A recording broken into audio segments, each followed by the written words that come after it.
Bien le bonjour, mes aventureux louveteaux du canyon lointain. Comment allez-vous? Nous sommes réunis en cette magnifique journée dans ce lieu mythique pour discuter du fait que les arts martiaux mixtes, c'est bizarre.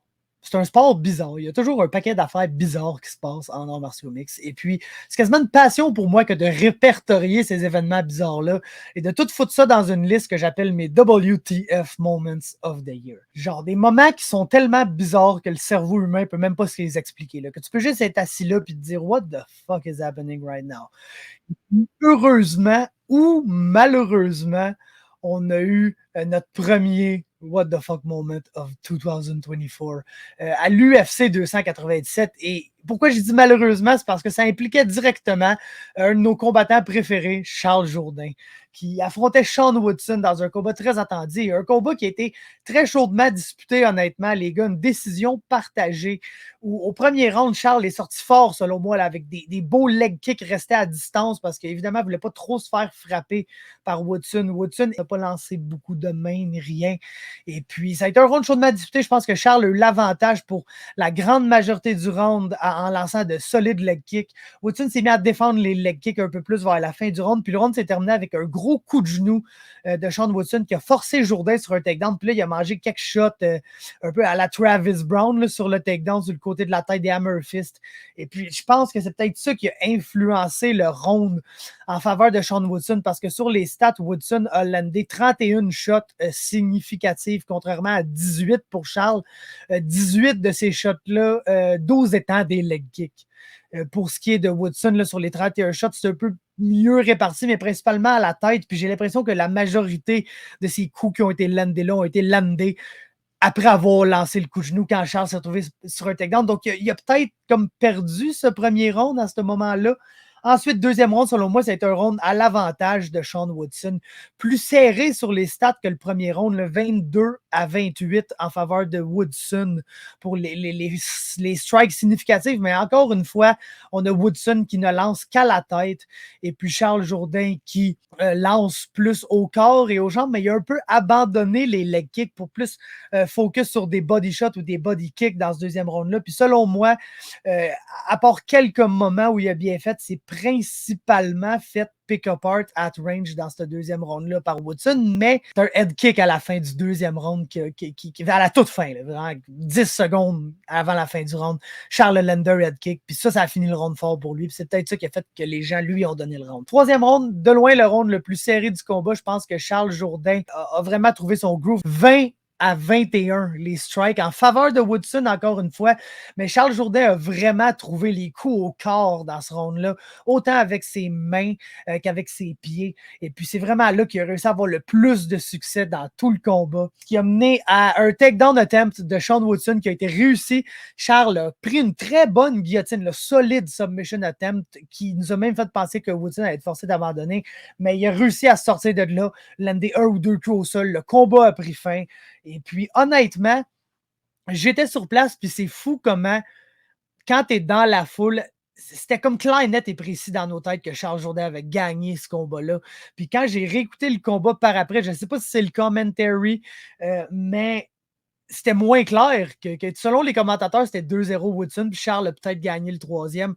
Je pense que c'était plus serré que ça, mais je ne sais pas si c'est le commentary. Mais je suis comme moins convaincu que Charles a gagné le combat en le réécoutant sur Fight Pass que lorsque j'y étais live. Ceci étant dit, on arrive à notre what the fuck moment parce que la décision est prête à être lue. Les scorecards sont les suivants et sont lus dans l'ordre suivant par Bruce Buffer qui annonce que c'est une split decision que Patricia Vandermeer a scoré le combat 29-28 en faveur de Jourdain, que Derek Cleary a scoré le combat 29-28 en faveur de Woodson. Et ensuite, il dit Declan Woods scored the fight 29-28 for the winner by split decision. Et là, il dit Sean Woodson. Mais, pour une raison ou une autre, l'arbitre Jaron Vellel lève automatiquement la main de Charles parce qu'il s'est fié au chat. Puis lui là, le ch avec une intonation qui ressemblait à un A, ça a été assez pour juste lever la main de Charles Jourdain, straight up. Donc, Charles célèbre. Woodson n'a pas trop l'air d'être mécontent du fait qu'il vient de perdre le combat, entre guillemets, parce que c'est pas sa main qui a été levée lors de la décision. bien que, encore pour vous ramener sur place, on n'a absolument rien entendu, là. C'est très dur de percevoir ce qui est dit au micro quand tu es à un événement de l'UFC live. Donc, nous autres, on a vu la main de Charles se faire lever, on a entendu Charles, fait qu'on pensait que Charles avait gagné. Puis là, après, ça se met à comme un peu gesticuler dans la cage. On a Daniel Cormier qui arrive, qui est là. Non, non, c'est toi qui as gagné, Sean Woodson. Là, les deux gars se regardent, genre, the fuck is happening? T'as Jaron Villel qui parle avec Bruce Buffer en arrière. Là, t'as Fabio Alanda qui débarque, genre, the fuck is going on, guys? Bruce Buffer qui dit, ben non, c'est Woodson qui a gagné, big. Charles se pogne la tête à deux mains. Jaron Villel, là, on le voit pas sur la photo que je vous mets en ce moment, mais il était comme là à dire à Buffer, ah, j'ai mal entendu, j'ai mal entendu. Donc, what the fuck is going on? Qui a gagné ce combat? C'est Sean Woodson qui a gagné le combat. Vous avez vu les scorecards. Sean Woodson a eu 2 des 3 scorecards en sa faveur. On va les ramener, les scorecards, par hasard, parce que vous pouvez voir qu'on a un combat qui est très serré quand aucun des juges ne sont en accord sur aucun des rounds. Vous voyez, le premier round, on a Declan Woods qui l'a donné à Charles pour ensuite donner le 2 et 3 à Woodson, donner le fight à Woodson. Derek Leary, lui, a donné 1 et 2 à Woodson avant de donner le troisième à Charles. Et puis Patricia Vandermeer a donné les 2 premiers à Charles. Avant de donner le troisième à Woodson. Un paquet de scores qui s'explique très mal ici. Je m'explique mal comment Charles a gagné le deuxième. Donc, Vandermeer, elle a un peu chié à patente sur le deuxième round. Pourquoi 2 des 3 juges donnent le troisième à Woodson quand c'est comme un peu clair que Jourdain a gagné le troisième? Moi, je donnais le premier, mais je pense qu'il a peut-être échappé à la fin. J'y donne quand même, mais je suis plus confiant de lui donner le troisième que de lui donner le premier. Pourquoi 2 des 3 jeux, je lui donne pas?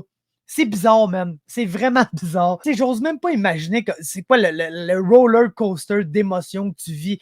T'as un combat serré contre le plus grand et le plus long gars dans toute la division. Et puis, Charles lui-même pensait avoir perdu le 1, gagné le 2 et le 3. C'est ça que Fabio il a dit dans le coin. Je continue à dire que moi, dans ma tête, il y a no way que Charles a gagné le deuxième round. C'est le seul round très clair du combat, selon moi, puis il était pour Woodson.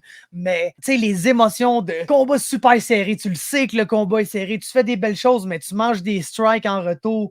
Puis là, c'est la décision. Puis là, ça commence à aller la décision. C'est une split decision. Fait que là, automatiquement, tu dois être stressé à fond.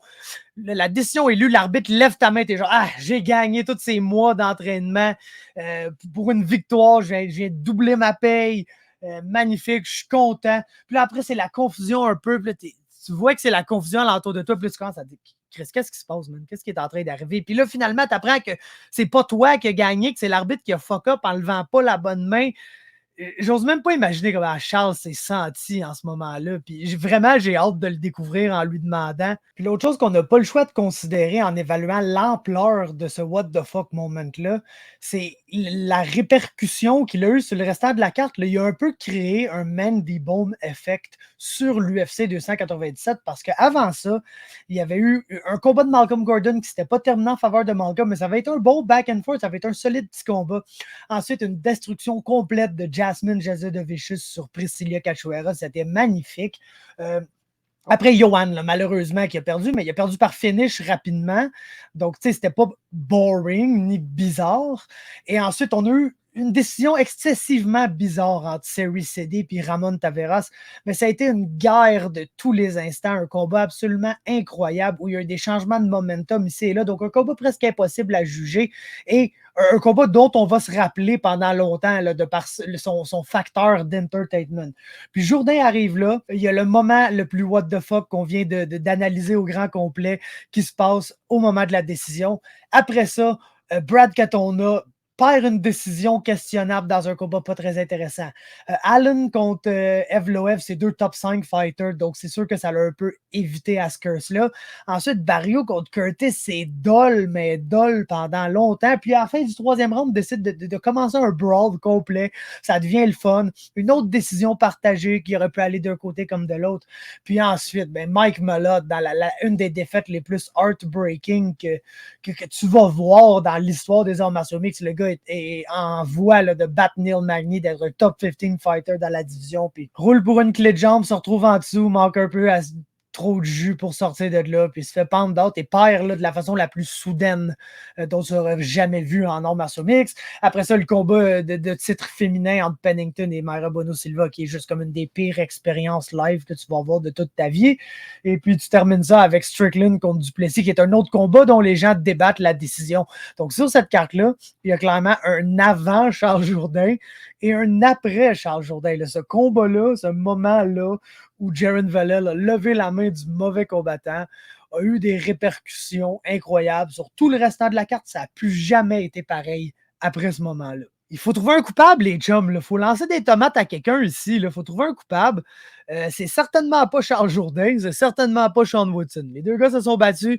Ils ont donné un bon combat là, quand même sur une carte assez boring. Généralement, ce fut un bon combat. Chaudement disputé, stratégique, technique. Je pense que Charles a lentement mais sûrement trouvé sa manière de contrer les shots que Sean Woodson lançait à la tête. Woodson a bien fait pour jouer au matador avec Charles Jourdain tout au long du combat. Donc, c'est pas de la faute aucun des deux. Je me disais, c'est peut-être un peu Buffer qui n'a pas été clair parce que sur place, on a mal entendu. Quand je réécoute sur Fight Pass, c'est clair, net et précis. Bruce Buffer a dit Sean Woodson. Donc, ma seule explication ici, c'est que Jaron Vallel, l'arbitre attitré à ce combat-là, était tellement convaincu que c'était Jourdain qui avait gagné ce combat-là qu'il a juste eu besoin d'entendre chut, puis voilà, Jourdain a gagné, il a levé la main de Jourdain. Donc, qui a fuck up ici, c'est l'arbitre. C'est 100% sur l'arbitre, Jaron Vallel. Et puis, les chums, on n'a pas besoin de creuser super creux avant de trouver une autre fois là, que Jaron Vallel a fuck up. On se rappellera tous Carlos Hernandez face à Danish Bondar.